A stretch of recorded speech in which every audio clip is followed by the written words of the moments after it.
With NFL free agency right around the corner, the Denver Broncos have several players who are trending towards not returning this upcoming season. We'll highlight them and much more on today's brand new episode, Locked On Broncos.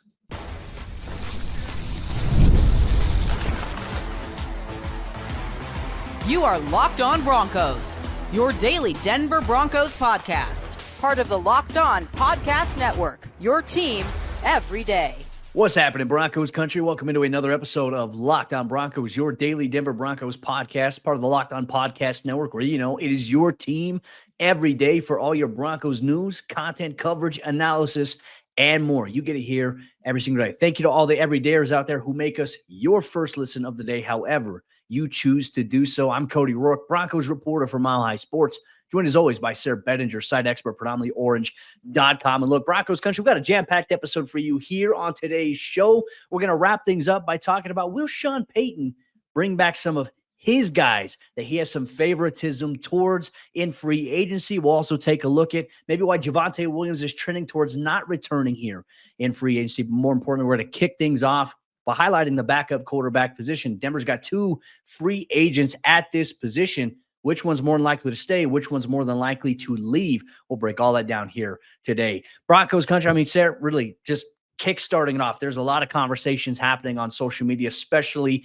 as NFL free agency approaches. For those who do not know, March 12th, 4 o'clock p.m. Eastern time, which is 2 o'clock p.m. Mountain time, is when the new league year officially begins. Though a couple days prior to that, you have the legal tampering period where we know some deals will get announced necessarily, but won't be official until the new league year rolls around. And between now and then, there could be some trades or things that happen that go into effect on those days. So a lot to break down here. But Sayre, let's talk about backup quarterback, because I don't think this has been talked about enough so far in the offseason. I know everyone's already focused on mock drafts. They're focused on the Joker, but nobody has talked about the Broncos backup quarterback situation. Two QBs they had on the roster in 2024 set to become free agents. We already know Bo Nix. He's the franchise, but who's going to be backing him up this upcoming season? It's kind of nice that we haven't really had to talk much about the quarterback position this offseason, right, Cody? Other than, having Bo Nix's back after a historic rookie year. But yeah, Jarrett Stidham and Zach Wilson both set for unrestricted free agency. Jarrett Stidham obviously signed a 2-year deal with the Broncos back in 2023, 2 years, $10 million. Made some good money as the backup for the Denver Broncos and also got a couple opportunities to play. Zach Wilson, really a reclamation project for Sean Payton, which has become a popular thing for him to do throughout the course of his head coaching career. Of course, I think Drew Brees, to an extent, was a reclamation guy, get kind of dumped by the Chargers back in the day. And I think maybe more coveted than Zach Wilson at that point. But then you have guys like, Teddy Bridgewater, Jameis Winston, and others that Sean Payton has worked with, where he said last offseason, my job is to make you, Zach Wilson, millions. And that's what the Broncos want to do. So I love that they're taking this approach to adding young guys to the quarterback room to try and develop these guys, because we know in the NFL, quarterbacks are currency. And when you can find guys who can perform well in your system, you benefit no matter what, whether these guys leave in free agency and sign, for big money deals. That helps your compensatory formula. Maybe you can trade a guy, whatever it may be. But I think the Broncos, Cody, are now in an interesting spot, being that both of these guys are hitting free agency at the same time.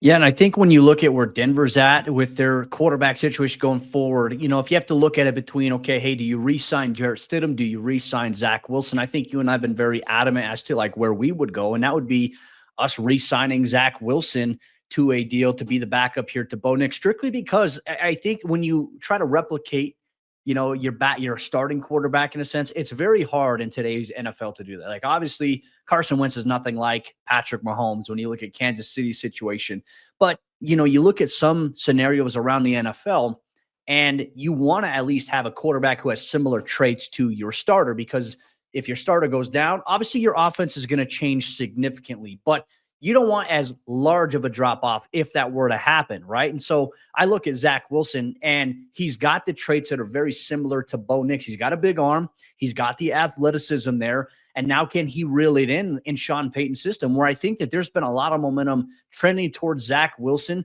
being the perfect backup quarterback here behind Bo Nix. And part of me feels like Sean Payton also thinks the same. Now, obviously, NFL free agency is going to be very different unless they come to terms, on an extension now with them. I mean, they certainly can. I know that the Broncos last year announced a little bit of an extension for PJ Locke before things even began in free agency, or they brought back, what was it? They re-signed Jonas Griffith to a 1-year deal before free agency even began. So I look at Jarrett Stidham, I look at Zach Wilson, and I just think that Zach has the trait factor that matches more with Bo Nix than Jarrett Stidham. And that's not a shot at Jarrett Stidham. Jarrett Stidham, I think, is a very quality, capable backup quarterback in this league. But I don't see Sean Payton carrying 3 QBs on the 53 once again this year. And I want to go back to the point of, you mentioned Jarrett Stidham's contract, a 2-year, $10 million contract he signed initially to back up Russell Wilson. Well, part of me is also thinking that was a reason why Zach Wilson wasn't necessarily the backup to Bo Nix last year, because of the fact that Jarrett Stidham had a $5 million price tag, whereas Zach Wilson, he had I think it was like a $1.05 million roster bonus plus a base salary of like $1 million something along those lines, because the New York Jets obviously ate a good portion of his contract when they traded him to Denver. So for me, everything kind of points here to Zach Wilson, and nobody's talking about it enough because, Sayre, I mean, do you see Denver looking at the free agency market at QB to say, hey, these are the guys we want to bring in as a backup? I know we've thrown out names like, you could look at Teddy Bridgewater if you wanted to, or even Jameis Winston. To me, it doesn't make sense necessarily to go with an older guy right now. I think Zach Wilson, young, similar trait set to Bo Nix. I think that's where you have to go if you want to maintain status quo offensively. I think so too. And I really feel like both of these guys have to be certain that they're going to get a starting opportunity if they leave Denver, because your value is kind of just inherently going up by nature of the position that you play, right? And the fact that we're seeing other guys around the league like Sam Darnold, Geno Smith, Baker Mayfield, they're really having success later in their careers once they get into better situations. And so I feel like these guys have every right and every reason to hold out for the best possible situation. Like, I don't know that I'd go sign with the Titans just on a whim right now, Cody. I don't know if I would do that if I was one of these two guys. But at the same time, it's kind of like if you get offered a head coaching gig in the NFL as a coordinator, do you pass on the opportunity when it's presented? Because you never know when your next opportunity is going to come. Just ask, how many coordinators have been the red hot candidates over the last couple of years? Wasn't Bobby Slowick getting interviewed last year at this time? And now he was fired by the Houston Texans this year. So life comes at you fast in the NFL, but there's every reason for these guys to still be patient. And that's why I feel like the Broncos do have a better chance of bringing back Zach Wilson, because he's only 25 as of this past year. Jarrett Stidham getting closer and closer to 30. He's going to want to take advantage of those opportunities when they come along. Whereas Wilson, he's not running out of opportunities anytime soon. Well, let's take a look at estimated market value for both of these guys, according to our friends over there at Spot Track. For Jarrett Stidham, the current estimated market value for him is a 1-year, $2.6 million deal. In terms of, that's where a team is going to take a flyer on him, essentially. Whereas Zach Wilson, his market value, a 1-year, $3.3 million deal there. And so part of me is wondering, I mean, of course you could bring back Jarrett Stidham, and you can have him back at it, maybe a cheaper rate if that's his estimated market value. And I don't know how much teams really look at like, okay, this is our estimated market value, we're going to offer this. I think it's more so about, okay, how do you build? Not only do you have good starters, but do you have good depth? And look, I think that's where I think people would be excited. I think Broncos country, for the most part, there is a good portion of fans, and there was a fan here, obviously, who would comment on our show all the time saying that Zach Wilson should be the starter in Denver. Obviously, that's not the case, but all signs point to Zach Wilson being probably the best fit here if you are going to address backup quarterback. Re-sign him and bring him back into the mix here with Davis Webb, Sean Payton, and Bo Nix. And obviously, maybe the Broncos bring in a guy, late in the NFL draft, or even maybe as an undrafted rookie free agent to be a potential practice squad quarterback. But I think so much depends on the market. And obviously, Jarrett Stidham was, he expressed his visible frustration. He believed he should have been the starter for the Broncos early on, but obviously, while being respectful of the competition with Bo Nix, that just wasn't in the cards necessarily there. And he would have had a very short leash if he was named the starter early on, because any mistake he would have made, fans would have been booing him and been calling for Bo Nix. So Sean Payton avoided that whole thing. Bo Nix obviously proved that he deserved to be the starter here and has become the Broncos franchise quarterback. But who's going to back him up this season? Broncos Country, make sure you share your thoughts with us here on today's episode of Locked on Broncos on the backup quarterback situation here. But as we look at some other players who are trending towards not returning in NFL free agency, Javonte Williams is one of the bigger names here for the Broncos at the running back position that will not, more than likely, be back in 2025. We'll break down why here on today's episode, Locked on Broncos. Today's episode, Locked on Broncos, is brought to you by friends over there at TurboTax. This is a message from our sponsor, Intuit TurboTax. And taxes was waiting and wondering and worrying if you were going to get any money back, and then waiting, wondering, and worrying some more. Now, Taxes is matching with a TurboTax expert who can do your taxes as soon as today, and an expert who gives your taxes their undivided attention as they work on your return while you get real-time updates on their progress so you can focus on your day. An expert who will find you every deduction possible and file every form, every investment, everything with 100% accuracy. Also, you can get the most money back guaranteed. No waiting, no wondering, no worries. Now, this is Taxes. Get an expert now on TurboTax.com. Only available with TurboTax Live full service, real-time updates only in iOS mobile apps. See guarantee details at TurboTax.com/guarantees. It's probably only a matter of time at this point that the Denver Broncos and Javonte Williams part ways. But why are the Denver Broncos moving on from their former second-round pick? Well, Cody and I, we're going to talk about exactly why that could be here in the next handful of days at this point, because we are days away from free agency. Broncos Country, as Cody pointed out, the festivities will begin with the legal tampering period on March 10th. So you don't have much longer to wait here as the rumor mill will continue to heat up, and you'll want to tune into Locked on Broncos every single day if you aren't already doing so. And shout out to all the everydayers already. If you're not an everyday listener, hey, become one. Subscribe wherever you listen to podcasts as well as on YouTube and join the discussion there.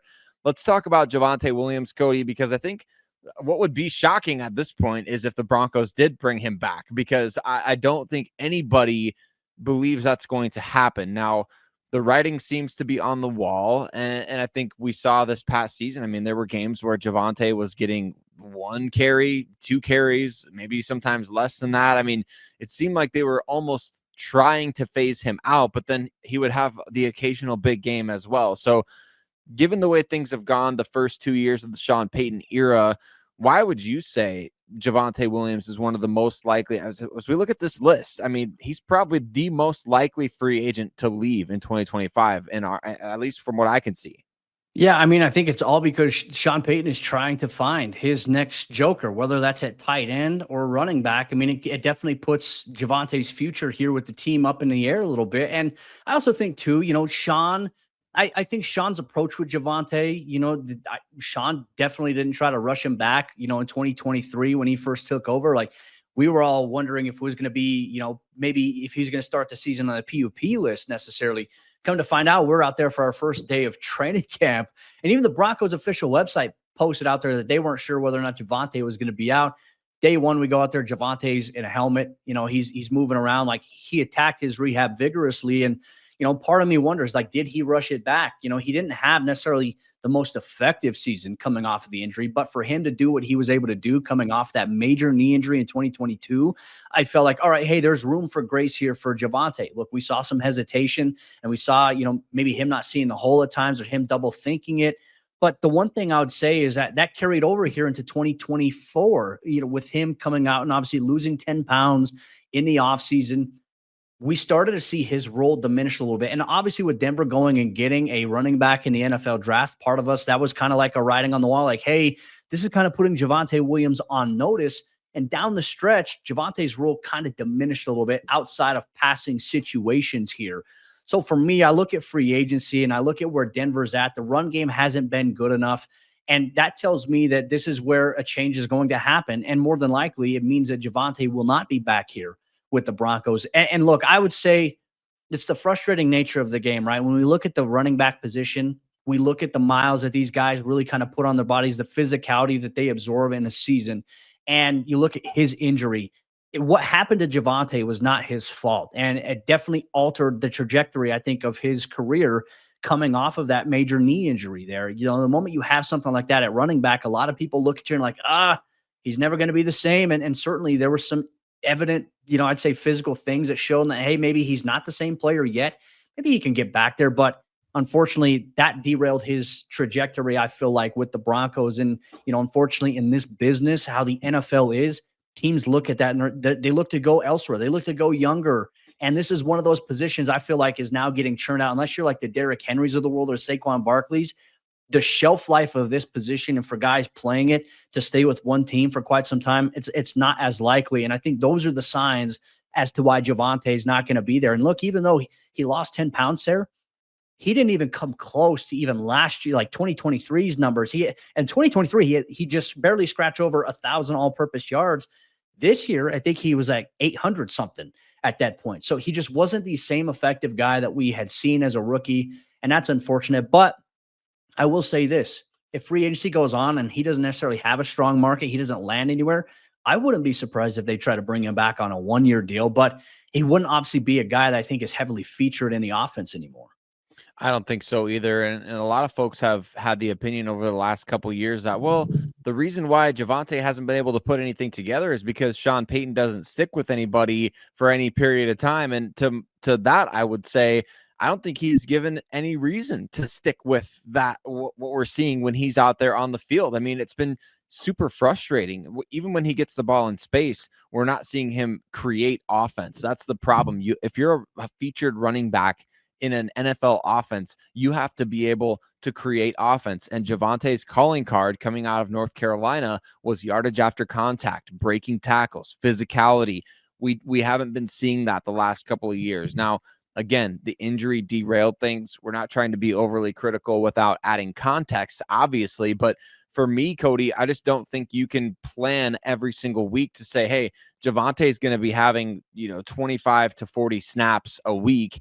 And this is what we're getting. I mean, there's got to be more dynamic play. We saw, a team like the Buccaneers added a 4th-round rookie, Bucky Irving, and he ended up having a huge season. So you have to find guys that can give you that explosive element, because I remember talking with the Locked On Bucks, James Yarko, at the beginning of the year. He's like, the O-line's not getting pushed in the running game. The running game stinks. We have no running game going. And that was week 3. And then Irving still had that tremendous season. So that to me is an indicator that you need the right playmakers back there, because McLaughlin had some big games for the Broncos. Estime came in against Kansas City, had a great game.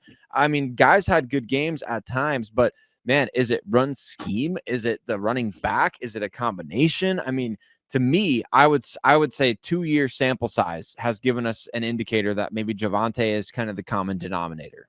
Yeah, and I would say that you got other guys on your roster, like you mentioned Jaleel, who's obviously, very Sean Payton loves what Jaleel can do. You got Audric Estime, who showed the flashes. You've got Tyler Bidet, who showed flashes here and there. He'll more than likely be back and competing in training camp. And then you got undrafted rookie free agent Blake Watson, who, our first action of seeing Blake Watson against the Chargers was like, hey, okay, you can see some of the springiness and maybe some of that little pizzazz there that Blake has. So are the Broncos comfortable staying in-house with these younger guys? Like, I think when you're looking to establish opportunities for guys, the biggest issue for Sean last year was, I don't feel like I think it was a feelings thing. Like, he didn't want to hurt someone's feelings, but like constantly changing up the running back rotation, it created this lack of rhythm within the run game on the offensive side of the ball. And obviously Javonte did at one point towards the end of the season say that it was very disheartening, very discouraging that, his role kind of diminished a little bit, though he'd come in passing situations and because of his, I think, really good pass blocking skills. But to me, it just wasn't enough to push the Broncos over the edge. And I think the run game is something that really hurt the offense and has really, I think, impacted the narrative, which I think goes to show. It supports what we said about Bo Nix's historic rookie season. The fact that Denver didn't have a good run game, and for Bo to do what he was able to do, just makes things a little bit more exciting, I think, for if they can actually get the run game in place and maybe add a couple of other pieces. But all signs point towards Javonte not returning here for the Broncos in 2025. And look, I think it stinks. Once again, like I've been a huge fan of Javonte Williams, just a great human being, a great teammate inside that locker room. It's just unfortunate that, an injury and things like that can really kind of define a little bit of that narrative. But now I think he's going to get an opportunity, and I hope he does, to go somewhere else, have success, ball out, and maybe kind of rewrite it for him. I mean, you've seen it happen all the time with certain guys. I'm hoping that for Javonte, that's going to be the case, but it probably is not going to be here with Denver. But with that said, Broncos Country, we want to know your thoughts on Javonte Williams' future here with the organization. But up next, we're not done yet, Broncos Country. We got a lot to break down, including whether or not Sean Payton will look to bring back some of his guys. He's got two of his favorites that he continues to coach, that he's coached in New Orleans, that are set to be free agents. Will he bring those guys back? We'll break that down and much more on today's episode, Lockdown Broncos. Broncos Country, today's episode of the show is brought to you by our friends over there at FanDuel. And when the game tips off, the NBA action is just getting started. And there's no better place to get in on the action than FanDuel, America's #1 sportsbook. And with FanDuel, you can place live bets throughout the game. So even if you miss the opening tip-off, or if you want to bet on a fourth quarter comeback, you can stay in on the action. And if you're looking for a bigger payout, you can even combine your live bets into a same-game parlay. You can choose winners on the money line, point spreads, over-unders, or you can even bet on specific things. First method of basket and how that's done, whether that's a jump shot, a dunk, a layup, or a three-point shot, or a free throw, and who's going to do it. FanDuel has all that for all your NBA action. And right now, new FanDuel customers can get $150 in bonus bets if your first $5 bet wins. Just visit FanDuel.com to join today. That's FanDuel.com for your shot at $150 in bonus bets. Make every moment more with FanDuel, the official sports betting partner of the NBA. As we jump into the fourth quarter action on today's episode of the show, Broncos Country, we're going to talk about whether or not Sean Payton is going to bring back his guys in NFL free agency here in March 12th when the free agency frenzy begins. Also, we'll have you covered every step of the way throughout free agency, the NFL draft, OTAs, and so much more here on Locked On Broncos. And you're going to get that if you're an everydayer. If you're not an everydayer already, become one so you never miss out on what's going on with your favorite team from every angle. This is the best Broncos podcast that is out there here. So, Sayre, let's continue on with this conversation. Free agency, as we're focusing on the theme of guys who we think will not return here in 2025. We've talked about Jarrett Stidham. We've talked about Javonte Williams. There are a couple of Sean Payton guys that, Sean has an affinity for. And if you ask him every week in the media about these players, he's going to say, well, you know what you're getting when you get these guys. And, it's kind of that cliche thing. And obviously I think there's a trust factor there. You want to bring in guys that you trust as a coach. I understand that. But I felt like at some points last year, it was a little bit to a fault. Now, there's two guys, and I don't think this really applied with Michael Burton, the fullback, but Lil'Jordan Humphrey, a name that we have to talk about here on today's episode of the show. It seemed like at times, like Lil'Jordan, he does the dirty work, plays special teams for you, good perimeter blocker, and can make a couple of catches for you here and there. But with Denver's younger receivers that were kind of rising up and we felt like needed a little bit more opportunity on the field last season, it seemed like he kind of got in the way of that a little bit because of Sean's trust factor in knowing what you're getting with a guy like Lil'Jordan Humphrey. Between Michael Burton, LJ, who do you think is trending towards most likely not being back? Well, I think basically due to age, I would say Michael Burton could easily be replaced. I mean, you threw out the idea a couple of shows ago about Adam Prentice, who's a free agent of the New Orleans Saints. I think that would be a young alternative, a guy who plays special teams for Darren Rizzi. So I would kind of err on the side of Burton, maybe being the one that's not back, because it does feel like Lil'Jordan Humphrey is the apple of Sean Payton's eye. And I don't know exactly. I think it is just the dirty work, like you mentioned, Cody, because when you say, well, we know what we're getting with Lil'Jordan Humphrey, yeah, the cynical jerk in me wants to be like, yeah, you're getting at least a drop or a fumble every time you try to feature him in the offense, which is unfortunate because they seemed to happen at the worst possible times. And to his credit, Lil'Jordan made some plays. And I will say that for a guy that's, nobody was trying to poach him off waivers when the Broncos sent him to the waiver wire and put him on the practice squad before the start of the last couple of seasons. For somebody like that, he's produced pretty well. I mean, if you're grading on the curve of guys that, start the year on the practice squad, like Lil'Jordan Humphrey is pretty darn good. But when you're talking about taking snaps from other players, or how frustrated fans were to see him dropping passes early in the year and Tim Patrick having success in his limited role, I know that's become a hot take debate as well. And I'm not trying to refire those things up. But what I am saying is that the same thing that I said during week one, during the games when you're frustrated and you're like, angry tweeting or whatever, I'm like, why have Lil'Jordan Humphrey on the field getting intentional targets and like purposefully, like you're throwing him bubble screens, you're drawing up plays for this guy. If you're going to do that, you need to be certain that he's going to make those plays and not make mistakes. And that's unfortunately become what he's been known for. And I know he does well in the blocking game. I know he's a good kind of, floater for the offense where he can, help the run game tremendously. And he does make some nice plays after the catch, but shoot, I can't help but wonder if you'd given some of those plays to Devon Vele or even Troy Franklin, how much different the outcome could have been. Well, part of me also wonders here with Sean as well. Is it more so like you're willing to live with the mistakes that Lil'Jordan Humphrey makes versus like a mistake that a rookie will make, right? Because I think when rookies make mistakes, then it seems to be a little bit more amplified than when a veteran guy does that. I don't know if there's any credence to that. That's just speculation on my part here. But I can also look at maybe the idea of Lil'Jordan Humphrey re-signing on a one-year deal, but also going through training camp, just because as we always see, wide receiver, you always have a ton of bodies there. You're not going to go into training camp with just 6 or 7 receivers. You're usually going to go into like 11 potentially at that point. And for Denver, you might need those bodies there, but this could be the situation where it's like, I think as a coaching staff, you have to ask yourself here, okay, we know what this guy can do. Maybe there's room for him on our practice squad, but we need to see these younger guys take a step forward. And the only way to do that is to allow those young guys like the Troy Franklins, the Devon Veles, maybe even A.T. Perry getting in the mix a little bit. You need to let those guys make mistakes along the way, right? And obviously, we'll see what Denver decides to do at wide receiver. There's still, as the time that we're sitting down and talking about this, still the possibility of them trading for Cooper Kupp or Deebo Samuel, or maybe even looking at getting a guy in free agency at this point, or the NFL draft. But I don't think you can continue to do the same exact things here when you need to amplify those other elements of your team and your roster development with some of these younger guys who I think have higher upside and flash potential than Lil'Jordan Humphrey. And that's not a shot at Lil'Jordan Humphrey in any way, shape, or form.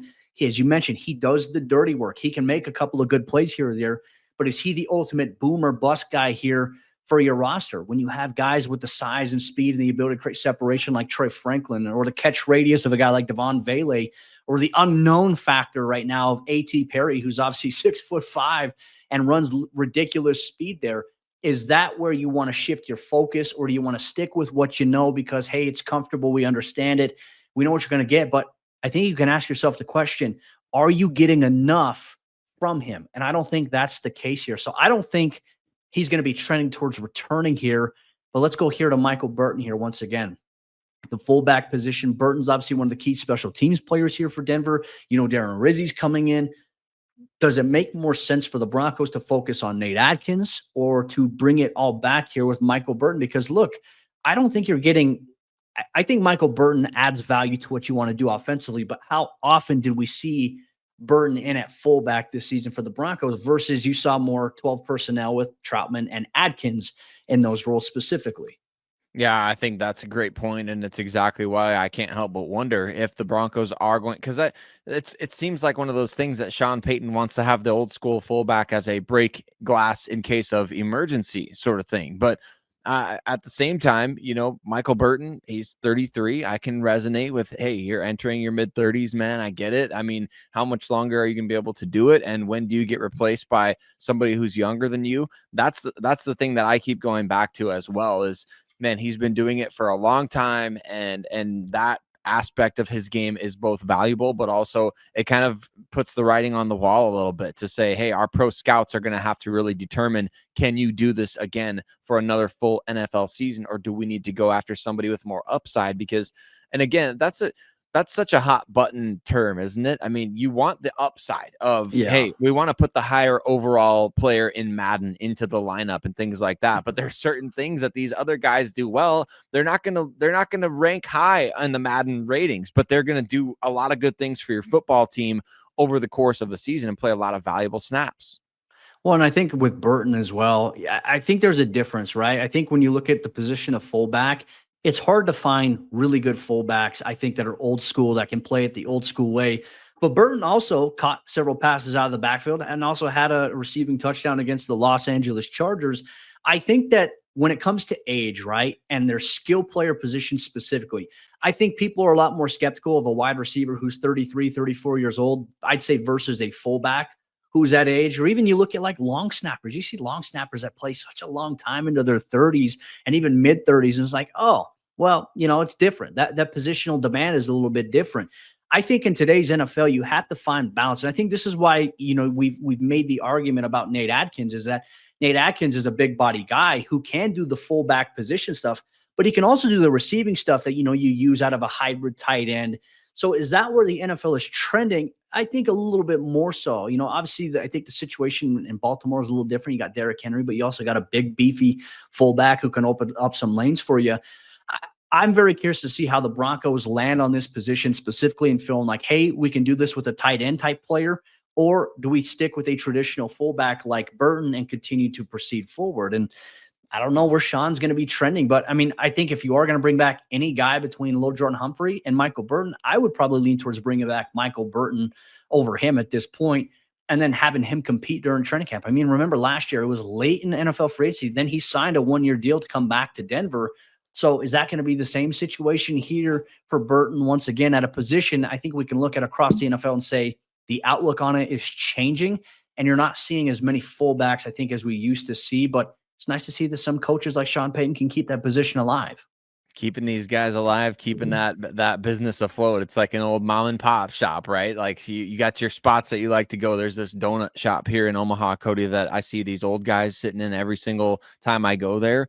And it's just like that with the fullback position. Some of these old heads in the coaching realm, they're like, the fullback position, that's my donut shop. I ain't leaving. I'm keeping that business afloat till I die. So I love that Sean Payton's doing that and incorporating that and believing in that. And Burton has adapted by obviously playing a lot of special teams as well. So these guys aren't just, well, he's just the fullback, but you've seen how valuable those guys can be. Look at Jim Harbaugh's offense with the Chargers, the dude who plays D-line and fullback, or Patrick Ricard for the Baltimore Ravens, Kyle Juszczyk. I mean, there's value that these guys can bring to the table more than just playing the traditional fullback role, but to have that in your back pocket, not a lot of defenses have to account for that each week. So having that, it's kind of a little wild card in your Uno deck.